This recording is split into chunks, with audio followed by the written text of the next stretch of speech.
Hello everyone! আজকে বৃষ্টি বাদলের দিনে ইচ্ছা করলো কিছু টেস্টি খেতে। তাই ভাবলাম রুটি আর তরকারি বানিয়ে নিই। কি ঠিক ভাবছি না? চলো তরকাটা বানিয়েই নিই। এবার দেখো নিয়ে নিয়েছি আমি কিছু মুগ কড়াই। তো আমি এখানে 1.5 কাপের মতন মুগ কড়াই ইউজ করেছি। মুগ কড়াই ইউজ করার সময় দেখে নেবে সেটা যেন খুব পরিষ্কার হয়। আর যদি কোনো নোংরা থাকে তাহলে সেটা বেছে ফেলে দেবে। দেখো কত পরিষ্কার মুগ কড়াই না? এবার দিয়ে দিচ্ছি একটু ছোলার ডাল। তুমি চাইলে ছোলার ডাল ইউজ করতেও পারো, নাও করতে পারো। আমি এখানে 1 কাপের থেকে একটু কম ছোলার ডাল নিয়েছি। ছোলার ডাল নিলে কি হয় টেস্টটা খুব ভালো হয়। ভালো করে পরিষ্কার করে ধুয়ে নেবো। এবার জল দিয়ে কিন্তু আমরা এটা একটু ভিজিয়ে রাখবো। দেখো মুগ কড়াইগুলো একটু ফুলে গেছে আর দেখতেও দেখো একদম পুরো পরিষ্কার কি সুন্দর ফ্রেশ লাগছে। এবার চলো প্রেসার কুকারের মধ্যে এগুলোকে সিটি দিয়ে দেবো। আমি সব কড়াইগুলোকে দেখো প্রেসার কুকারের মধ্যে দিয়ে দিয়েছি। দিয়ে দেবো একটু পরিমাণ মতন জল। জল দেওয়ার পর দিয়ে দিচ্ছি 1 চামচের মতন হলুদ গুঁড়ো, স্বাদ মতো নুন। আর দিয়ে দেবো একটুখানি তেল। আমি এখানে সর্ষের তেল ইউজ করছি। ঢাকা বন্ধ করে আমি প্রেসার কুকারে সিটি দিয়ে দেবো। এবার সিটি দেওয়া হয়ে গেলে প্রেসার কুকারকে এক সাইডে রেখে দেবো। এবার চলো স্ক্র্যাম্বলটা বানিয়ে নিই। তার জন্য নিয়ে নিয়েছি 2 খানা ডিম আর দিয়ে দিচ্ছি স্বাদ মতো নুন। দিয়ে ভালো করে কিন্তু ফেটিয়ে নিতে হবে। ভালোভাবে ফেটানো হয়ে গেলে দেখো গ্যাসেতে আমি কড়াটা বসিয়ে দিয়েছি। দিয়ে দেবো একটুখানি সাদা তেল আর তেলটাকে কিন্তু ভালো করে একটু ছড়িয়ে দেবে। যাতে ডিমের স্ক্র্যাম্বল করার সময় তোমার কোনো সমস্যা না হয়। দেখো ডিমটাকে দিয়ে দিয়েছি আর ডিমটা দেখো ভাজা হতে শুরুও হয়ে গেছে। যারা ডিম ভাজতে জানো না তাদেরও কোনো সমস্যা নেই। স্ক্র্যাম্বল বানানো খুবই সোজা দেখো। শুধু একটু হালকা ভাজা হয়ে গেলে খুন্তি দিয়ে গেঁথে গেঁথে এইরকমভাবে টুকরো করে দিতে হবে। আমার তো এটা খুবই ভালো লাগে।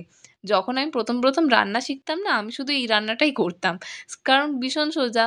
এবার দেখো স্ক্র্যাম্বলটা বানানো হয়ে গেছে এক সাইডে তুলে রেখে দিয়েছি। এবার দেখো কড়াতে দিয়ে দিয়েছি সাদা তেল আর দিয়ে দিচ্ছি শুকনো লঙ্কা, তেজপাতা ফোড়ন আর একটুখানি দিয়ে দিচ্ছি জিরে। মশলাগুলো হালকা ভাজা হয়ে গেলে দিয়ে দেবো পেঁয়াজ কুচি। পেঁয়াজ কুচিগুলোকে দেখো আমি ভালো করে কিন্তু সটে করে নেবো। ভালোভাবে দেখো এরকম ছড়িয়ে দিয়েছি যাতে পেঁয়াজগুলো ভালোভাবে ভাজা হয়ে যায়। এবার দিয়ে দেবো একটু আদা রসুনের পেস্ট। ভালো করে কিন্তু এগুলোকে মিক্স করে আমি কষিয়ে নেব। ভালো করে কিন্তু খুন্তিটা নাড়াচাড়া করতে হবে। এবার হালকা দেখো আদা রসুনটা ভাজা ভাজা হয়ে গেলে আমরা কিন্তু দিয়ে দেবো টমেটম। টমেটমটাকে ভালো করে মিক্স করে নেবো আর একটুখানি নুন দিয়ে দেবো যাতে টমেটমটা ইজিলি গলে যায়। এই দেখো এরকমভাবে ছড়িয়ে একটু রেখে দিতে হবে। এবার দেখো কিছুটা ভাজা হয়ে গেলে আমরা দিয়ে দিচ্ছি ধনে গুঁড়ো, জিরে গুঁড়ো আর দিয়ে দেবো 1 চামচের মতন লঙ্কার গুঁড়ো আর একটুখানি হলুদ গুঁড়ো। ভালো করে মশলাগুলোকে দেখো মিক্স করে নিতে হবে। মশলাগুলোকে কিন্তু ভালোভাবে কষাতে হবে। মশলা যত ভালো করে কষাবে রান্না কিন্তু তত সুন্দর হবে। এবার একটুখানি দিয়ে দিচ্ছি ঘি। ঘি দিলে কি হবে এতে টেস্টটা কিন্তু খুব ভালো হবে। তোমরা চাইলে এটাকে স্কিপও করতে পারো। সমস্তটাকে ভালো করে কিন্তু মিক্স করে নিতে হবে। প্রয়োজন অনুসারে আর ভালো করে মশলাটা কষাবে যাতে মশলার কাঁচা গন্ধ যেন চলে যায়। দেখো ভালো করে মিক্স করা হয়ে গেছে। এবার আমরা দিয়ে দিচ্ছি স্বাদ মতন চিনি। আমরা এখানে একদম অল্প পরিমাণে চিনি দিয়েছি। এবার একটু এটাকে এমনিই ছেড়ে দেবো যাতে মশলাটা নিজে নিজে ভালো করে কষানো হয়। মশলাটা দেখো এরকমভাবে তেল ছেড়ে দিয়েছে সাইডে। এবার আমরা এতে দিয়ে দিচ্ছি কাঁচা লঙ্কা। তুমি যেরকম ঝাল খাবে সেই অনুযায়ী কিন্তু কাঁচা লঙ্কা দিও।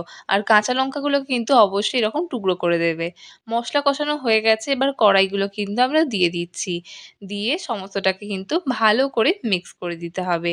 যাতে ভালোভাবে কিন্তু একদম টেস্ট একদম চারিদিকে ছড়িয়ে যায়। ভালোভাবে দেখো এরকমভাবে খুন্তি দিয়ে মিক্স করে দিয়েছি। এবার মিক্স করে দেওয়ার পর আমরা এবার এতে দিয়ে দিচ্ছি স্বাদ মতন নুন। আমরা কিন্তু আগে একটুখানি নুন দিয়েছিলাম তো তোমরা একটু বুঝে নুন দেবে। যেরকম নুন খাও সেই অনুযায়ী। এবার দিয়ে দিচ্ছি একটু ধনেপাতা কুচি। এবার উপর থেকে ছড়িয়ে দিচ্ছি একটু গরম মশলা। ভালো করে সমস্তটাকে একটু মিক্স করে নিতে হবে। মিক্স করে নেওয়ার পর আমরা এবার যে ডিমের স্ক্র্যাম্বলটা বানিয়েছিলাম সেটা কিন্তু এর মধ্যে দিয়ে দেবো। এই দেখো দিয়ে সমস্তটাকে ভালো করে কিন্তু মিক্স করে নেবো। মিক্স করে কিছুক্ষণ আমরা এটাকে একটু ফুটিয়ে নেব যাতে ডিমের টেস্টটা কিন্তু ভালোভাবে তরকার মধ্যে যেন মিক্স হয়ে যায়। ভালো করে দেখো মিক্স করে দিয়েছি। কিছুক্ষণ ফুটিয়ে নিলেই রেডি হয়ে যাবে। এবার আমরা এটাকে নামিয়ে নেবো একটা জায়গায়। কি মনে হচ্ছে রান্না শেষ হয়ে গেল? না, না এখনো অবধি ছোট্ট একটা ফিনিশিং বাকি আছে। তার জন্য নিতে হবে একটা ছোট্ট জায়গা তার থেকে একটু ছোট্ট করে ঘি দিয়ে দিতে হবে। ঘিটা হালকা একটু গরম হয়ে গেলে তাতে দিয়ে দেবো রসুন কুচো। রসুন কুচোগুলো একটু মোটামুটি কাটলেই একবারে পুরো দৌড়বে। হালকা একটু রসুনগুলোকে দেখো সটে করে দিচ্ছি। রসুনগুলো হালকা সটে করা হয়ে গেলে গ্যাস থেকে নামিয়ে নিতে হবে। এবার এতে দিয়ে দেবো কাশ্মীরি লঙ্কার গুঁড়ো যাতে দেখতে খুব লাল লাল ঝাল ঝাল হয়। সমস্তটাকে দেখো ভালো করে এইরকমভাবে চামচে করে মিক্স করে নিতে হবে। মিক্স করা হয়ে গেলে এটা আমরা আমাদের তরকার উপর তড়কা দেবো। তো দেখো কি সুন্দর লাল লাল দেখতে লাগছে। আর যারা এই তড়কাটা দেবে তারা জানবে টেস্টটা কতটা দারুণ হয়েছে। কি লাগছে না দারুণ দেখতে? তোমরা চাইলে কিন্তু এটা স্কিপও করতে পারো, কিন্তু যারা তড়কাটা দেবে তারা জানবে এই তড়কার টেস্টটা কত দারুণ হয়েছে। So enjoy your tadka with tadka.